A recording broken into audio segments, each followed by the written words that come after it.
Today, I'll share with you the lessons from closing a deal with one of our clients, Brandon. He bought a $20 million business using other people's money. And if you're new here, by the way, my name is Moran Pober. I'm the founder of rollups.com and acquisitions.com. We've been involved in hundreds of transactions at this point, worth more than $1 billion worth of deals. And today, I'm going to share the key lessons that you can apply in order to do your own acquisitions as well. If you're just getting started, these insights are gold if you want to buy a business, if it's your first business, or if you want to scale your existing acquisition strategy. So if you're serious about buying a business, stick around and let's get started with the first lesson, which is all about being committed. In order to be successful with acquisitions, I don't think there's something more important than having an unshakable commitment. When I'm thinking about Brandon, when he started working with us, he made a decision that no matter what, he wasn't going to stop until he acquired a great business. And that level of dedication is critical. Too many people start looking, and the moment they hit resistance, they back out. They're like, okay, enough. But Brandon decided from the beginning, I'm going to commit until I get a deal, whether it takes 1 year, 3 years, or 5 years. And he understood that it's worth it because remember, most startups fail in their first 5 years. What we do with acquisitions is we skip the startup phase and we buy businesses that are proven to stick around and have much higher chances of bringing great, consistent, recurring cash flow to their new owners. Now, let's be real. Brandon almost gave up many times. There were moments he thought about walking away, but every single week he showed up to our Q&A calls. He got latest tips, strategies, and more importantly, he got the certainty every week from us that he needed to continue negotiations with the seller, with the banks, with investors, with his legal and finance team. I really believe that that's what made the difference, the certainty he got behind him. And that's the mindset you need, because the truth is the path changes all the time and you have to adapt. Brandon did it, and now he owns a business doing more than 20 million a year in revenues. Which moves me to lesson number 2, which is when it comes to deal flow, it's numbers game. Deal flow, some would say, is almost everything. If you're not looking at enough deals, you're never going to find a good one. Brandon spent over a year finding this right deal for him. He had few close calls before that, but those deals fell through. And guess what? I mean, looking backwards, it was amazing. It was a good thing for him. And most great acquisitions come after usually filtering through a lot of bad deals. And when you understand that, you understand that the best buyers are not just lucky, they're disciplined. They build strong pipelines of deals. They talk to as many sellers as possible. And they know and understand that every no gets them closer to a yes. I remember when we started with Brandon, we started with one industry in mind, but later he pivoted as he found better opportunities that are matching his background, his experience, his passion. He wasn't rigid in his approach. He was open to exploring different sectors. He tested different deal sizes as well. And eventually, he found a business that aligned with his skills, with his financing options, and with his long-term vision, of course. So if you're struggling to, let's say, find the right deal for you, don't get discouraged. Just get more deal flow. And if you want help getting the right deals in front of you with strategies that are working now in 2025, and if you want access to banks and investors to help you finance the deals, of course, you're more than welcome to book a call in the link below. We'll show you how to get similar results. Now let's move to lesson number 3. In your negotiation, be flexible but firm. So what that means? It means that negotiation is a marathon. It's not a sprint. Brandon started negotiating his deal at $9.8 million. And you'd be surprised, but after a year of discussions, delays, and adjustment, he closed it for $6.5 million with $3 million in seller financing at 4% interest on that. That was the deal structure for finalizing and closing the deal. But here's where things get interesting. I mean, with this structure, he didn't have to use any of his own money. So he raised capital from equity investors in our network that we introduced him to, plus secured bank financing from lenders we introduced him as well. So this deal was structured entirely with other people's money. He paid a lot of money for the business, but the money didn't necessarily come out of his own pocket. So what's the key here? I think, first of all, it's understanding patience and creativity. So Brandon didn't just rely on bank financing. He structured a deal with a mix of seller notes, investors, and a bank loan. And most importantly, I think, is that he took the time to build strong relationship with the seller,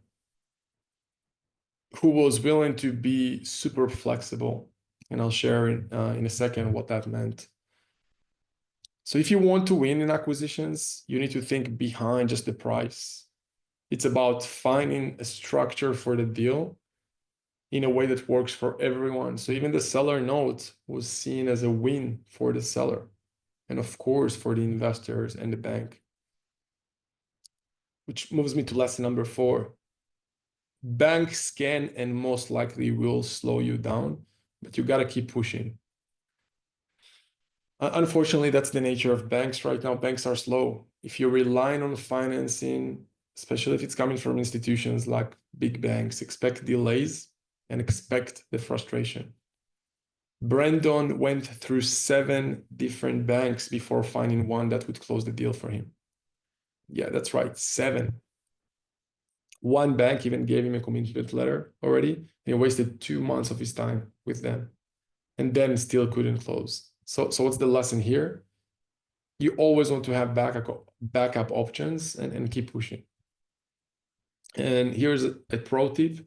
If a banker isn't responsive or isn't responding, obviously call them again and again and again and be persistent, because at the end of the day, you're the one who needs to get the deal done, not them. Some of them, it depends on who you're talking to in the bank, but sometimes, unfortunately, they're not as motivated to close a deal as you are. So it's your responsibility to take the lead and follow up again and again and again to make sure that at least you know you've done everything you can to move the deal forward. Which moves me to lesson number 5, all about the structure of the deals, or in this case, let's talk about the earnouts and clawbacks that we had in the deal. So I suggest to always find smart deal structures to minimize risk. Brandon's business had some government contract expiring, which is very interesting. So he structured a clawback on the deal. And this means that if revenue drops below a certain amount, the seller owes him money back. He also included performance-based incentives. So if revenues goes above a certain level, the seller gets a bonus. So this way, everyone is motivated to keep the business strong during the transition to the new ownership with Brandon. So if you're doing a deal, think behind just the purchase price again. Structure it to protect yourself first and most importantly, in case things don't go as planned. And if you get resistance from the other side, find a way to match the structure and protect the seller as well, if it makes sense. Which moves me to lesson number 6 from this deal, which is all about the importance of a strong management team.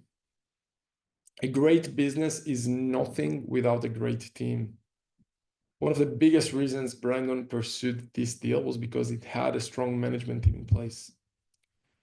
Many businesses rely too much on the owner, and they make them risky acquisitions if that's the case.